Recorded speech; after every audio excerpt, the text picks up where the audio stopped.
No, thank you very much for introducing me. It's good to be here. Seeing friends I met already, people that I only now see for the first time. Yes, my presentation sends you back to Egypt. And it seems, it's the topic of the day. I call it Sleep Well, but be mindful of your dreams, insights from the 4th century Egypt. And my presentation is based on this book that just appeared, was published earlier this month by Cambridge University Press. It's a book I co-authored with Brom and Neil from Macquarie and Kevin Wagner from Notre Dame. Heard you earlier saying the name of the university. And it's called Dreams, Virtue and Divine Knowledge in Early Christian Egypt. I can sit down if you want to have a look at it. And this is the outcome of a cooperation that started in 2015 with a seminar that I organized in my former workplace, St. Andrew's College. Both St. Andrews and St. Cyrill's are member institutions of the Sydney College of Divinity. And we decided to move on from that seminar format and do something more serious. I hope we did something more serious with this book. It took us a while to see it published by a prestigious press. Thank God for that, I think. What I want to address today is, first of all, just a matter of walking you through my own contribution to this book, which is chapter 3, Sleep, Dreams, and Soul Travel, Athanasius within the tradition. And after some introductory matters, I'll give you an overview of his views on sleep and then his views on dreaming, and then trying to wrap up things by addressing or trying to draw on this material some wisdom for today. So in terms of the introductory matters, Athanasius of Alexandria, also known in tradition as the Great, he died in 373. He was an archbishop of Alexandria, Egypt, for 40 plus years, but unfortunately, because of his allegiance, his adherence to the Nicene faith, against the backdrop of an Arian empire at the time, he spent some 20 years or so in exile, being exiled by most revered emperors like Constantine and his sons.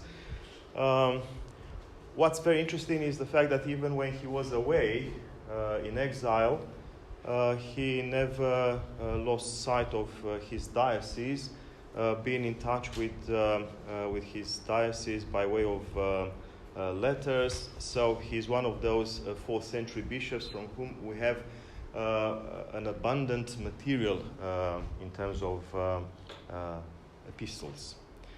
I already mentioned the fact that he was a defender of the Nicene faith, but he was also a shepherd, a pastor, and his dedication to his flock is, proven by both his exiles and his letters. He was also considered at the time and even after, and to this day, by the Coptic Church as a great spiritual guide. This is an aspect of his personality and contributions which isn't at the forefront of scholarly analysis to date.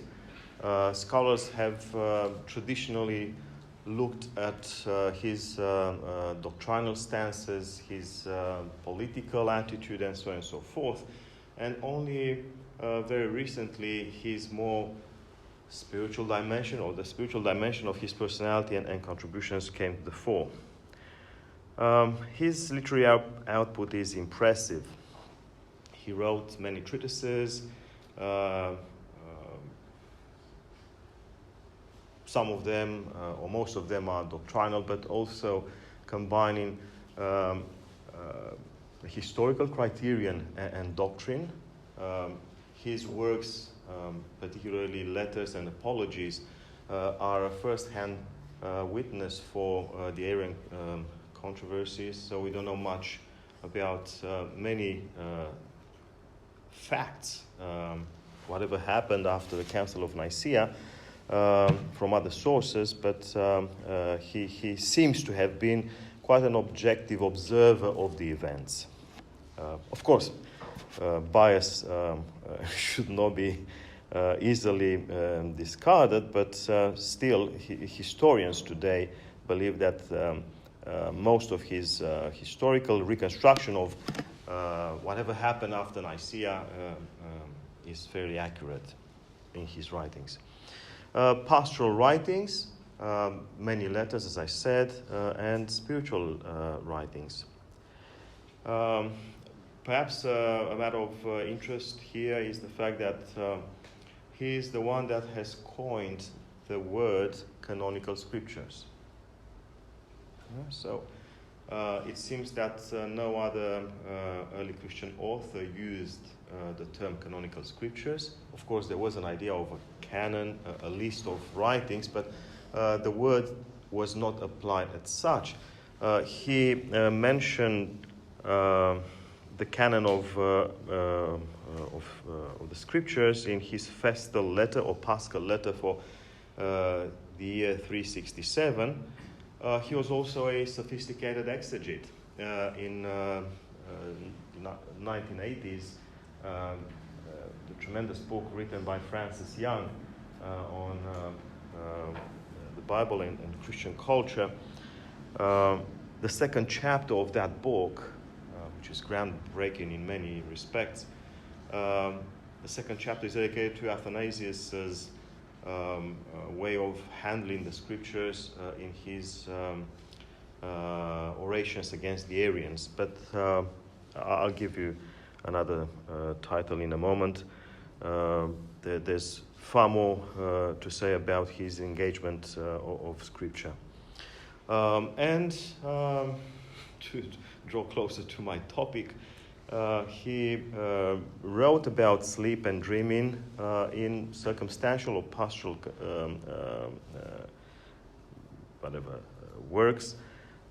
He has never written a treatise on sleep or dreaming, for which reason this topic is not well treated in scholarship. There has been there have been two attempts in the 1980s by Patricia Cox Miller and David Brackey to address his concerns with sleep and dreaming, but there's nothing of a serious analysis to date. Perhaps the fact that he hasn't produced a treatise on this topic makes scholars reluctant to engage it. Also, by way of introduction, I have a list of 3 works that I believe are very representative for whoever would like to have an idea, get a better idea of Athanasius. Perhaps the best presentation of his personality and contributions is a book published by Oxford in 2012 by David Gwynn, Athanasius of Alexandria, bishop, theologian, ascetic father. I mean, these adjectives, bishop, theologian, ascetic father, encapsulate the personality of the man. So I believe that this is a beautiful book, objective, but also a beautiful book to read. The best presentation of his exegetical contributions, a book produced by Brill in 2004 by James Ernest, The Bible in Athanasius of Alexandria. The best presentation of his spiritual contributions by David Brackey, Athanasius, and the Politics of Asceticism, 95. Oh, I should rectify. So Cox, Miller, and Brackey wrote in the 1990s, mid-1990s, not 1980s. And in relation to my topic, once again, very humbly of me, the only serious analysis of his sleep and dreaming theory is what you see in chapter 3 in that book. Yeah. Okay. Oh yes. I already announced the fact that I'm very humble. Now, turning to his sleep theory, his views on sleep. For him, sleep is a complex phenomenon, and he treated it from roughly two viewpoints, one physiological and one spiritual. In relation to the physiological assessment of the phenomenon, he presents throughout his corpus of writings like two attitudes, one positive, one negative. Now, in relation to positive assessments of sleep as a physiological phenomenon, I'll just walk you through a few examples. For instance, he believed that looking at Christ, God incarnate, gives us the right measure about human nature and about humanity. For him, the fact that Christ, as God incarnate, embraced everything that pertains to human life, from birth to death, eating, sleeping, is a revelation, if you like, of the fact that human life, at least redeemed or restored human life in Christ, is worthwhile and not something to disparage. So the Lord slept. He pointed this out, the fact that it's part and parcel of being human. Athanasius had a very positive attitude towards sleep. I think he enjoyed sleeping. I don't know about oversleeping, but he enjoyed sleeping because in his apology to Emperor Constantius, one other of his persecutors, he complained because he was wrongly accused by some cabal of Arian bishops, and because of those accusations, he spent or wasted countless nights in sleepless vigil. And he describes very vividly the outcomes of sleeplessness, how he could no longer pray, how he could no longer think properly. He stopped functioning during those days of turmoil. So sleep was for him a very important part of life. Then another example from his famous biography or hagiography of Antony, the famous life of Antony the Great, the famous hermit. He describes a moment when Antony and a few disciples, young monks, could not get any sleep at night. Well, of course at night, because monks would not sleep during the day. Because the demons would attack them, claiming to wake them up in the middle of the night for prayer, for vigil. Again, Athanasius describes the fatigue that overpowered Antony and the monks, and indirectly he pointed out the fact that sleep is very important as a physiological form of personal restoration, if you like. Actually, the point that he made there is the fact that because of sleeplessness, the monks could no longer withstand their spiritual routine. They were no longer able to undertake ascetic discipline. And also another case from a very important letter which was discovered by David Brackey and authenticated as Athanasian, a letter known as on sickness and health. It's a very short letter, but very useful. There he describes the exaggerated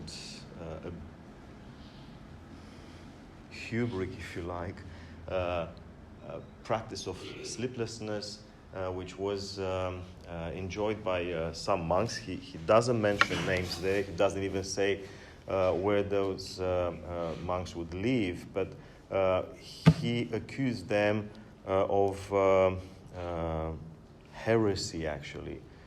They pushed human nature to the edge, and they could no longer function properly.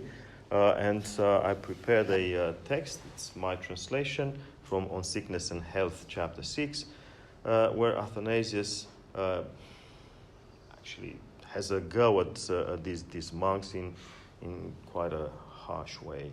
Well, political correctness wasn't at its best in late antiquity. So, as though truly mindless, he says, some among the heretics do not understand this, which is an exhortation to be on guard in Proverbs 6, verse 4. They misconstrue what is actually written in a spiritual sense. So he considers this passage in Proverbs 6.4 as a figurative exhortation to be on guard, not to be taken literally, to stay awake for 24 days in a row. Thus, with reference to bodily sleep, they consider that one should not have rest at all, and so they deprive themselves of what is necessarily useful. They do not see that they give total rest to their thinking faculty in exchange for being awake for a short time, and that by fearing bodily sleep, they undermine the soul's aptitude for vigilance, which harkens back to the argument he presented in Life of Antony. The monks were upset because the demons would wake them up in the middle of the night, day after day, well, night after night, and their spiritual fortitude diminished. So it's the same here. Athanasius says to these monks, whom he calls heretics, with your practice, mindless practice of sleeplessness, you actually undermine your own sanity and spiritual fortitude. And he says, which is interesting, a saint possesses the latter, that is vigilance, even when asleep. It is said in Song chapter 5, verse 2, I slept, but my heart was awake. So he points out the fact that there are passages in the Old Testament that shouldn't be taken literally, like Proverbs, but there are other passages that should be taken literally in Song chapter 5, where a saint supposedly has this capacity for vigilance all the time, and it doesn't require to stay awake. So vigilance, so he draws the line between vigilance as in sleeplessness or wakefulness, and vigilance as an inner spiritual capacity to discern things, to operate, I think, rationally, even when asleep. And this is a big topic in some of his works. Let's move to negative assessments. Athanasius was a very educated person. We don't know how he got that education. We don't know anything about his early life before the Council of Nicaea. But at a very early age, so Council of Nicaea 325,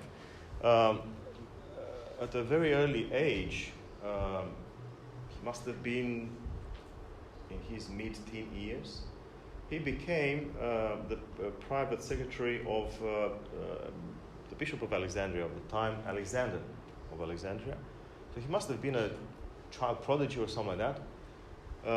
He wrote, scholars would say today, he wrote even the correspondence of his bishop, to the extent that we could add to Athanasius's otherwise wide corpus of writings, even the letters of Alexander, his bishop. How he got his education, no one knows. So we have no information whatsoever about his early life. But what we know is the fact that he was very educated and he was very sensitive to scientific information, which is why actually I'm interested in this topic. I'm not into sleep and dreaming, but I'm interested in science and religion. That's my hobby, whatever. He seems to have been relying on Galen's medical wisdom. So Galen, the famous late antique doctor, medical philosopher, as he called himself. And he shared with Galen the view that sleep is actually a time when reason, the intellect, experiences involution. So on the one hand, we have this view that sleep as a physiological phenomenon is good because our batteries are recharged, but intellectually speaking, sleep is a wasted time because our intelligence slumbers. We become less human, more logs. Something like that.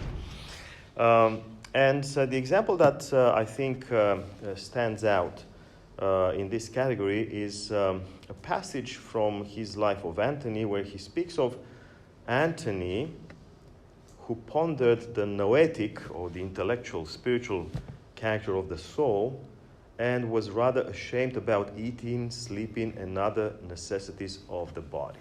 One of the things that's Life of Antony, chapter 45. One of the things that I pointed out throughout my chapter in that book is the fact that some of his statements, if not most of his statements, seem to be contradicting each other. And I try to the best of my ability to see if there's any way in which these contradictory statements, sleep is good, sleep isn't good, sleep is positive, sleep is negative, to see if this can be reconciled somehow. I won't be addressing this matter today, but I believe that there was a actually broader framework within which he was thinking about sleep and dreaming, and within that broader framework, his apparently contradictory statements make a lot of sense. In short, I can disclose this. In short, it's just a matter of pointing out the fact that human life is complex. Bad news. Nothing is simplistic. We cannot pass reductionist judgment on who we are, what we are. And there are lights and darknesses, or points of light, points of darkness within us, and nothing that we actually experience, including physiologically, is completely harmless. Although nothing that we experience, physiologically speaking, cannot be considered completely dangerous. So it's a matter of vigilance. Stay awake, and make sense of your inner whatever movements, he would say. Now, moving to sleep as a spiritual phenomenon. An example: sleep makes one innocent of external circumstance. He gives an example in one of his letters. A bunch of Arian bishops wanted to compromise a Nicene bishop, an Orthodox bishop, and they sent a prostitute in his room while the man was sleeping. And, according to Athanasius, nothing happened, but he pointed out the fact that because the man was asleep, he could have not been accused of anything. But he also pointed out the fact that sleep should be treated as a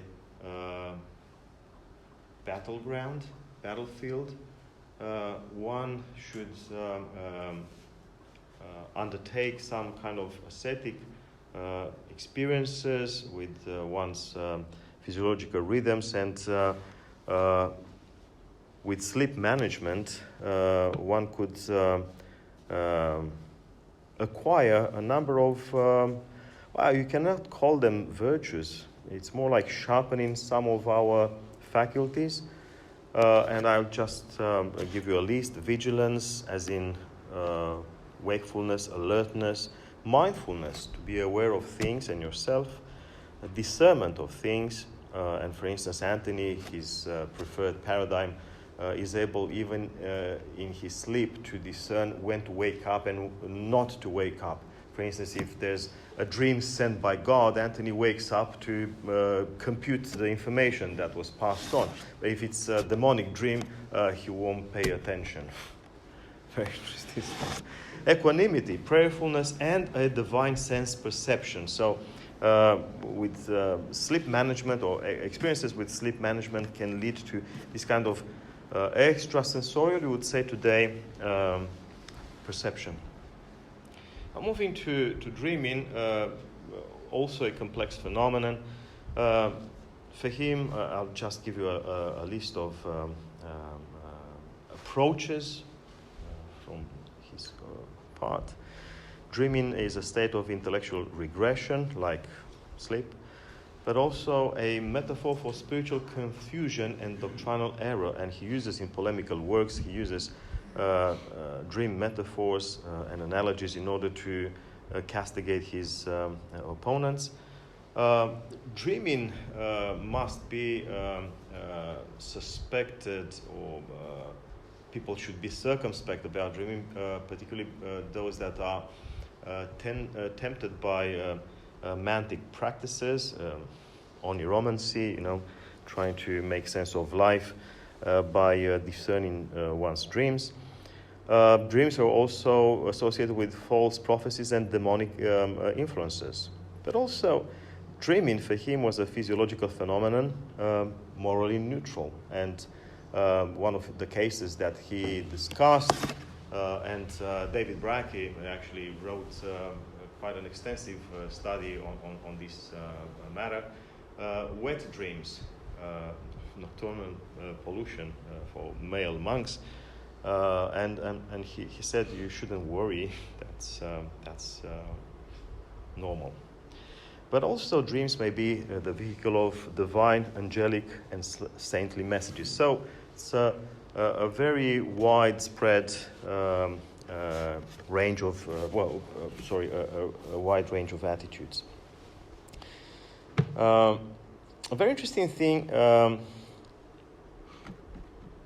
I formulate these as questions: trusting what dreams and trusting what dreamers.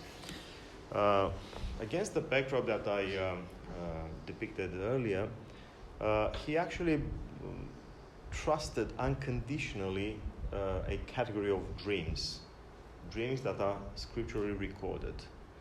And in two different instances, he referred to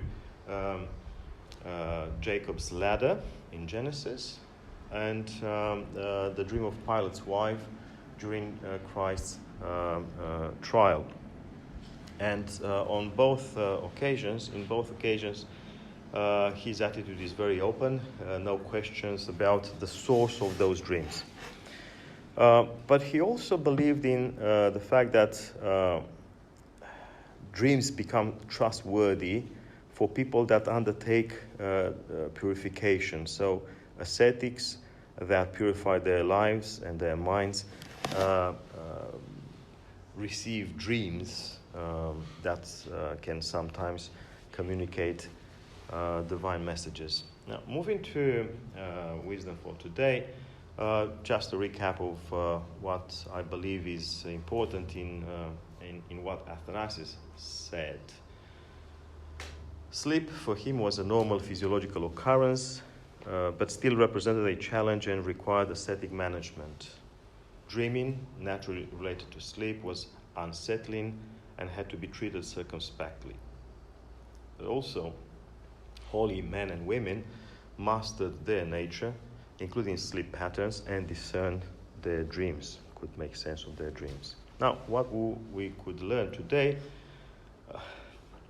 I believe that we zigzag between oversleeping and insufficient sleeping. I, for instance, have a very bad sleeping experience. My sleeping record is very bad. Most of the time, people look at me, you must be working very hard. It's actually just the impact of not sleeping well.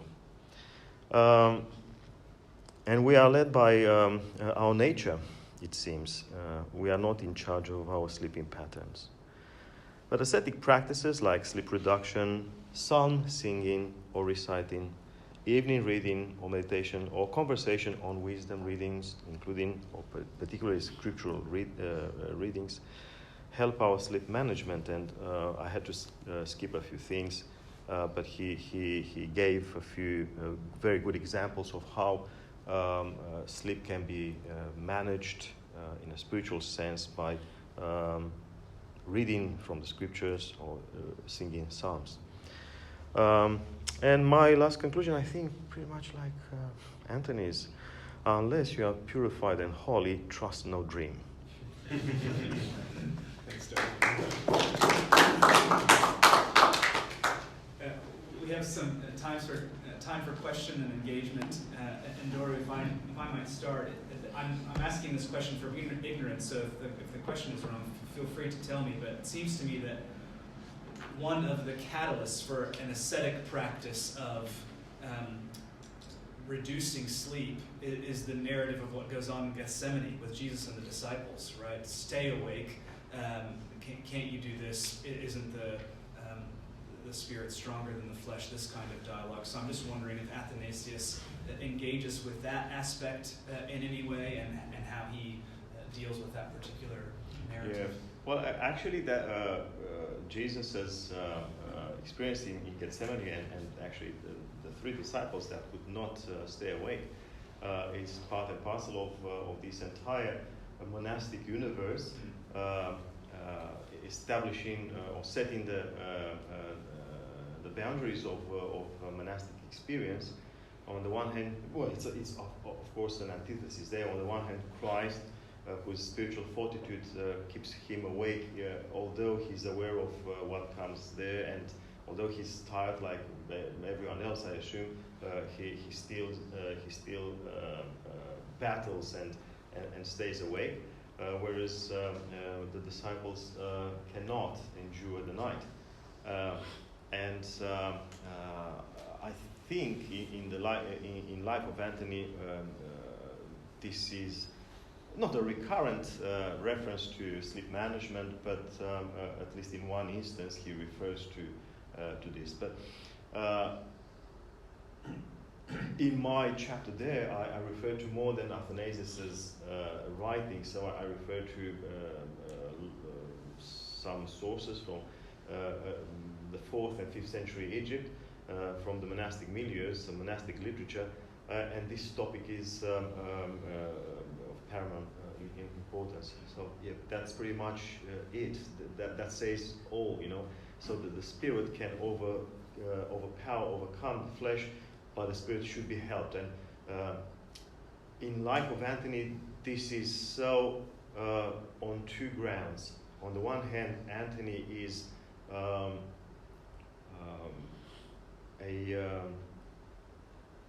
competitor, if you like. He's like an athlete, so he works out, undertaking all sorts of exercises of sleep reduction and other forms of sleep management. And at the end, he becomes like one of those Olympic athletes. He can withstand anything. On the other hand, there's God's grace that works through him, empowering him to stay awake and defeat, for instance, demonic attacks and other kind of stuff. Other questions? Warren. Thanks for the paper. I just missed the sort of thread in the argument in terms of the relationship or what happens to human reason. And so you mentioned it, and I may not have followed what you were saying. Can you just note that? Yeah, well, according to some ancient schools, medical schools like that of Galen, they were dualists. They believed in the soul as something else, a spiritual kind of immaterial entity, and the body, the flesh, as a material entity. Apparently Galen here worked along the lines of Plato's anthropology, where human reason should hold the reins. You know, the famous charioteer analogy. Anthropology in Plato is like this: the body, the soul, and the mind, or the reason, one's reason. And there's like two horses, you know, it's like a horse carriage, you know. The human being has these two horses, the soul and the body, and they should be reined, steered by the mind. The mind does that when awake and through education, through enlightenment. So for Plato and his school, and for Galen, when one is awake, one is fully human because one is in full control of his or her intellectual capacities. But when one is asleep, then there's a reversal happening there. Existentially speaking, you get less human, so to speak, because there's no way in which you can exercise your intellectual faculties. You know, you can no longer decide on what you do when you're asleep. You cannot decide what you dream. You cannot decide about eating, drinking, or something. You know, you're asleep. You are almost dead, so to speak. And actually, Galen used this word. You're like dead, like a log. In Athanasius' very intricate sleep and dream theory, particularly in the ascetic writings like on sickness and health and in life of Antony, he actually addressed in an indirect way the paradigm. He challenged the paradigm by pointing out the fact that human quality has an impact, or human lifestyle has an impact on one's physiology. And for him, the saints, he keeps talking about the saints. We don't know who these saints are. David Braque suggested that they were monks. We don't know. The saints. The saints are able to control their bodies, their physiology, even when they are asleep. And actually in the letter on sickness and health, Athanasius gave two examples. One was Elisha, the prophet, and the other one was Daniel, the prophet. Elisha had a disciple, and I think in one of the book of Kings, the prophet was asleep, and the disciple was sent somewhere else on an errand, and Elisha was still monitoring the disciple. So it's in the Kings, yeah. Was still monitoring the progress of the disciple. Daniel, while asleep, had I don't know what visions and so on and so forth. Those are the examples given by Athanasius. So it's a complex thing, and thank you very much for the question. So there's the regular folk like me, you know, who cannot control their sleep patterns, you know, and these saints who sort of manage themselves better than the rest of us because of their ascetic exercises and the grace of God, stuff like that. I don't know if this answers your question. This is the framework. I think we have time for one more question. What's said about Joseph's dreams? and the attitudes of his brothers towards him as a dreamer? Well, I haven't found a reference to that dream. Okay. Just because, I mean, Joseph is the famous dreamer. Yes. Which, and he has the ability to understand them, which ties into this thing. But his ability to dream and understand dreams also makes him, it endangers him. Yes. So is that part of... Well, look, you can fit that in the late antique narrative very well, and monastic authors have addressed that topic, but not Athanasius. I couldn't find it. Of course, I cannot claim to have read everything, but trust me, it was a painstaking work because he hasn't produced any treatise on this topic, so I had to go through everything, a lot of stuff. And yeah, well, only now I realize, I haven't found a reference to this dreamer, this famous dreamer. Yeah. Very interesting. Yeah.